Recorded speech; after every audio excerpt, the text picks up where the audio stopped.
दीदी के पत्र ने सारे राज खोल दिए थे। अब समझ में आया क्यों दीदी ने लिखा था कि जिंदगी में कभी किसी को अपनी कठपुतली मत बनाना और न ही कभी खुद किसी की कठपुतली बनना। लता दीदी की आत्महत्या की खबर ने मुझे अंदर तक हिला दिया था, क्योंकि दीदी कायर कदापि नहीं थी। फिर मुझे एक दिन दीदी का वह पत्र मिला जिसने सारे राज खोल दिए और मुझे परेशानी व असमंजस में डाल दिया कि क्या दीदी की आत्महत्या को मैं यूं ही व्यर्थ जाने दूं। मैं बालकनी में पड़ी कुर्सी पर चुपचाप बैठा था। जाने क्यों मन उदास था, जबकि लता दीदी को गुजरे अब 1 माह से अधिक हो गया है। दीदी की याद आती है तो जैसे यादों की बारात मन के लंबे रास्ते पर निकल पड़ती है। जिस दिन यह खबर मिली कि लता ने आत्महत्या कर ली, सहसा विश्वास ही नहीं हुआ कि यह बात सच भी हो सकती है, क्योंकि दीदी कायर कदापि नहीं थीं। शादी के बाद उनके पहले 3 से 4 साल अच्छे बीते। शरद जीजाजी और दीदी दोनों भोपाल में कार्यरत थे।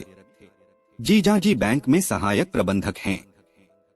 दीदी शादी के पहले से ही सूचना एवं प्रसार कार्यालय में स्टेनोग्राफर थीं।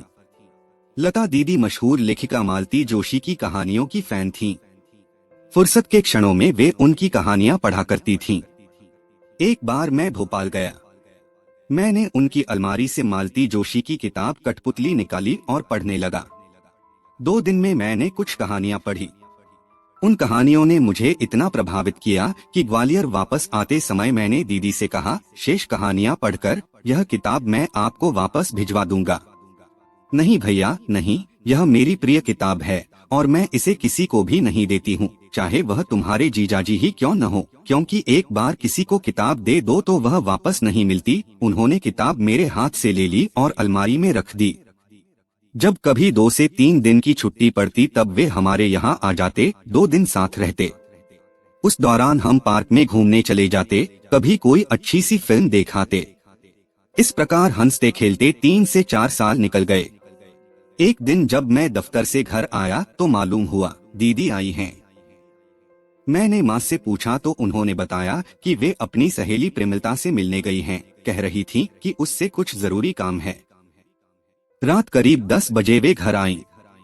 मेरी नजर उनके चेहरे पर ठहरी तो लगा कि वे कुछ परेशान हैं और उनके चेहरे पर पहले सी खुशी नहीं है।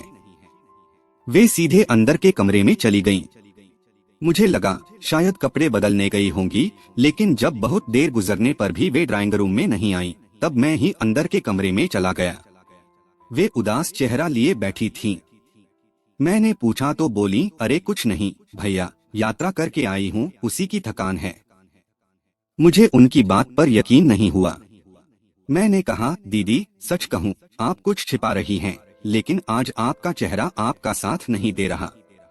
क्या बहन की शादी के बाद एक भाई इस लायक नहीं रह जाता कि वह बहन के मन की बात जान सके।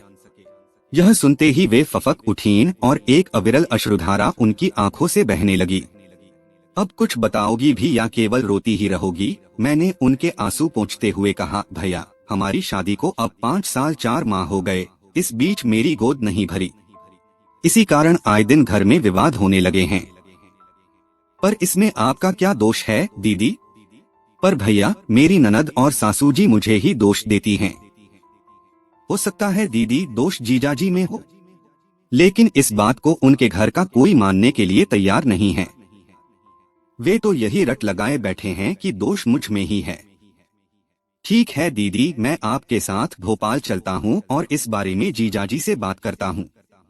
मैं दीदी के साथ भोपाल गया और आधी रात तक उनसे इसी विषय पर बात करता रहा। वे बोले, देखो भैया, मैंने तुम्हारी दीदी से शादी की थी तब मेरा एक सपना था कि मेरे घर में मेरे अपने बच्चे हों। जब मैं शाम को बैंक से घर वापस आऊं तब वे प्यार से मेरे पैरों में लिपट जाएं और अपनी तुतलाती जबान से मुझे पापा पापा कहें। फिर मैं उनके साथ खेलूं, उनको हंसते हुए देखूं तो कभी रोते हुए। उनको अपने कंधे पर बैठाकर गार्डन में घुमाने ले जाऊं।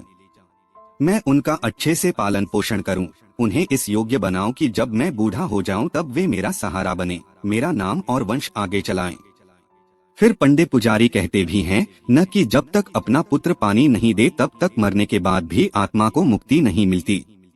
तब मेरी यह तमन्ना गलत तो नहीं है न? जीजाजी ने अपने दिल की बात बताई। जीजाजी, क्या आप यह कहना चाहते हैं कि जिनको पुत्र नहीं होते उनको मुक्ति नहीं मिलती? पर एक सच आप भी जान लीजिए कि इन पंडे पुजारियों ने ये सारी बातें सिर्फ अपना पेट और जेबें भरने के लिए फैला रखी हैं।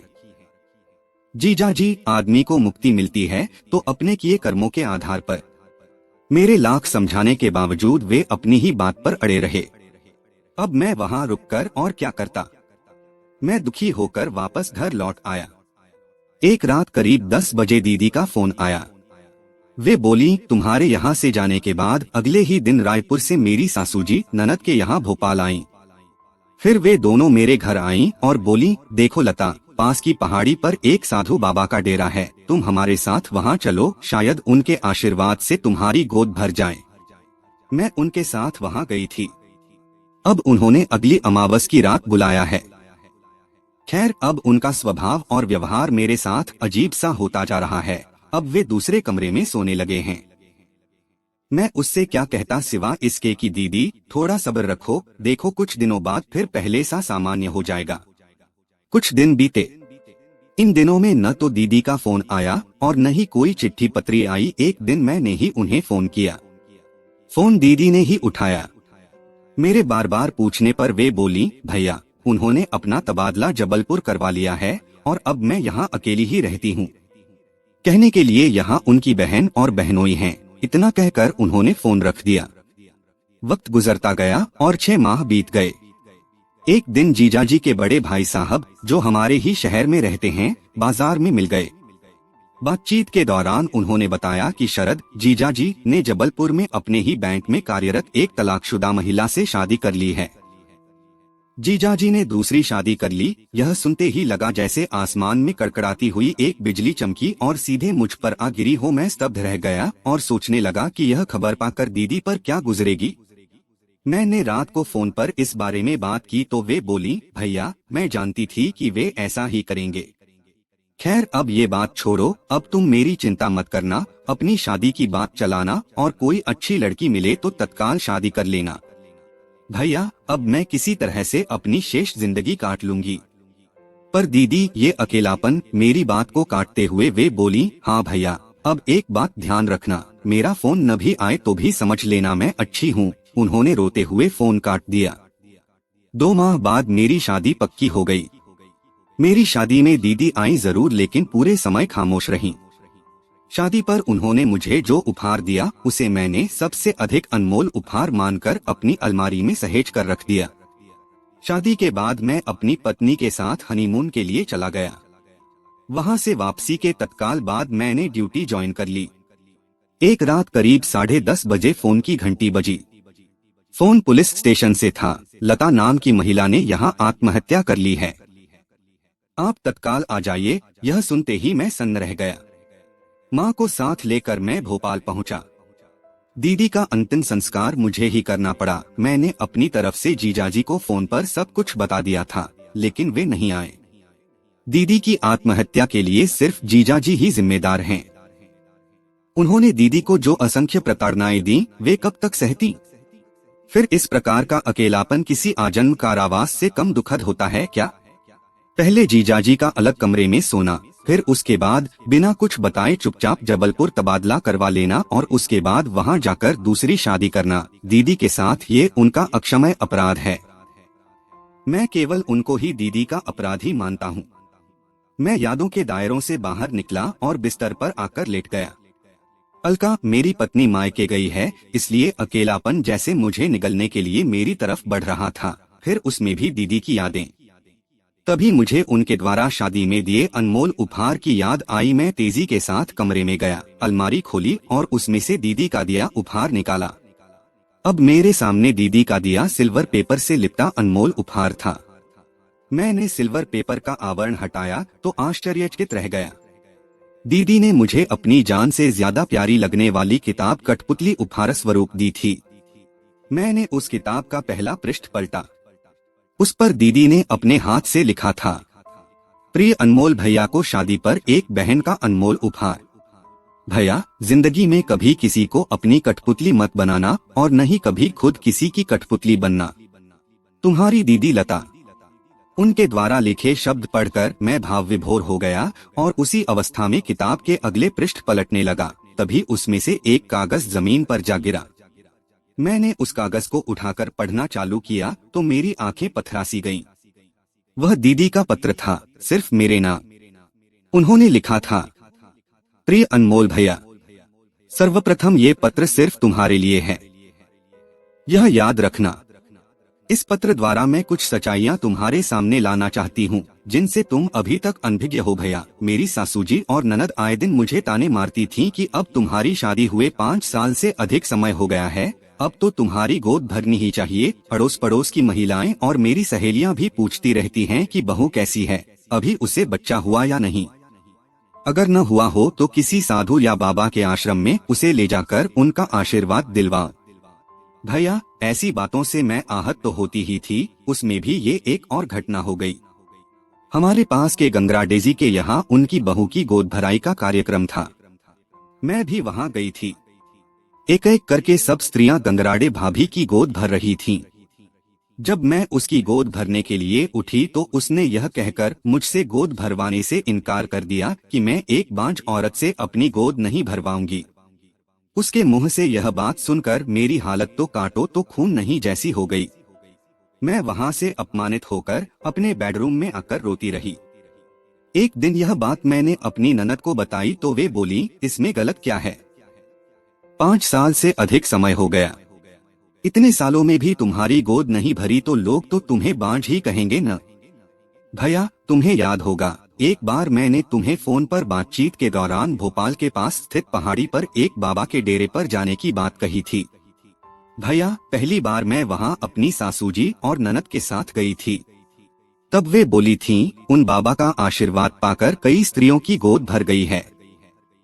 तुम हमारे साथ चलो, हो सकता है उनके ही आशीर्वाद से कोई चमत्कार हो जाए। वे मुझे पहाड़ी पर स्थित बाबाओं के डेरे पर ले गईं। बाबा के डेरे पर एक बड़ा बोर्ड लगा था, टेंशन भगाने वाले बाबा का आश्रम। उसके नीचे लिखा था, यहाँ जड़ी बूटियों से सभी प्रकार की तकलीफों का उपचार किया जाता है। वहाँ बहुत से परेशान पुरुष और महिलाएं बैठे थे। बाबा एक एक करके क्रम से सबको अपने पास बुला रहे थे। जब मेरा नंबर आया तो बाबा बोले, मैं तेरी परेशानी समझ गया हूँ। तेरे साथ कौन आया है? मैंने इशारे से बताया कि मेरी ननद जी मेरे साथ आई हैं। वे मेरी ननद से बोले, बहन, मामला पुराना हो चुका है, समय लगेगा पर फल जरूर मिलेगा। इसे 4 माह तक अमावस की रात्रि में यहाँ लाना। तंत्र मंत्र, पूजा पाठ और हवन आदि करने पड़ेंगे। ये सारे काम रात को एकांत में गर्भगृह में होते हैं। फिर उन्होंने मेरे गले में एक ताबीज बांधा और ननद से कहा, अब तुम इसे अमावस की रात को यहाँ लाना। बाबा के कहे अनुसार मैं ननद के साथ 3 माह तक अमावस की रात पहाड़ी पर बाबा के डेरे पर जाती रही। चौथी अमावस की रात जब हम बाबा के डेरे पर पहुँचे तब बाबा मेरी ननद से बोले, बहन, आज रात 11 बजे गर्भगृह में विशेष तांत्रिक महापूजा में इसको बैठाया जाएगा। चूँकि ये तंत्र क्रिया एकांत में ही की जाती है, इसलिए तुम चाहो तो घर चली जाओ और रात 1 बजे के बाद इसे अपने साथ ले जाना। उनके कहने पर ननद जी घर चली गयीं। उसके बाद वे बाबा लोग मुझे एक अंधियारे गर्भगृह में ले गए और उन्होंने मुझे एक हवन कुंड के सामने बैठा दिया। फिर उन्होंने कुछ देर तक जोर जोर से मंत्रोच्चार किया। उसके बाद बाबा बोले, अब तुम एक एक करके अपने बदन से वस्त्र उतारो और इस हवन कुंड में डालती जाओ। मैंने वस्त्र उतारने से साफ इनकार कर दिया। तब पीछे से एक साधु बाबा ने मेरे हाथ पकड़े और दूसरे ने मेरे साथ जबरदस्ती करना चालू कर किया। मैं जोर जोर से चिल्लाई भी, लेकिन शहर से दूर पहाड़ी पर मेरी आवाज सुनने वाला वहाँ कोई नहीं था।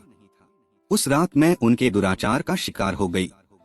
वे दुराचार करने के बाद मुझे पहाड़ी से नीचे फेंकना चाहते थे, लेकिन बहुत संघर्ष करके मैं वहाँ से जान बचाकर भाग आई।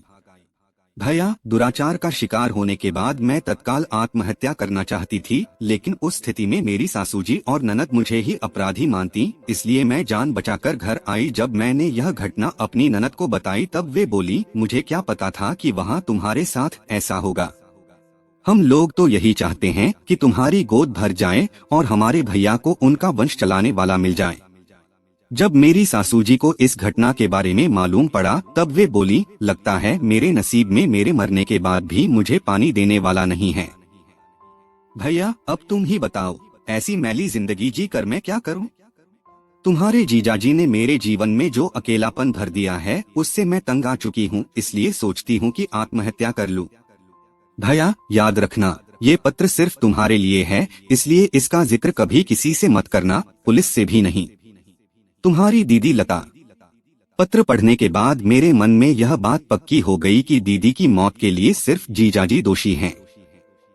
अब दिल तो यही करता है कि दीदी का यह पत्र पुलिस को सौंपकर जीजाजी और तथाकथित झूठे बाबाओं को उनके किए की सजा दिलवाऊं, लेकिन दीदी के पत्र में लिखे शब्दों का सम्मान भी मुझे रखना है कि भैया याद रखना, ये पत्र सिर्फ तुम्हारे लिए है, इसका जिक्र तुम कभी किसी से न करना, पुलिस से भी नहीं। मैं परेशान हूँ और असमंजस में पड़ा हूँ कि क्या करूँ। क्या दीदी की आत्महत्या को यूं ही व्यर्थ जाने दूं? शायद इसी स्थिति को इंसान की बेबसी कहते हैं।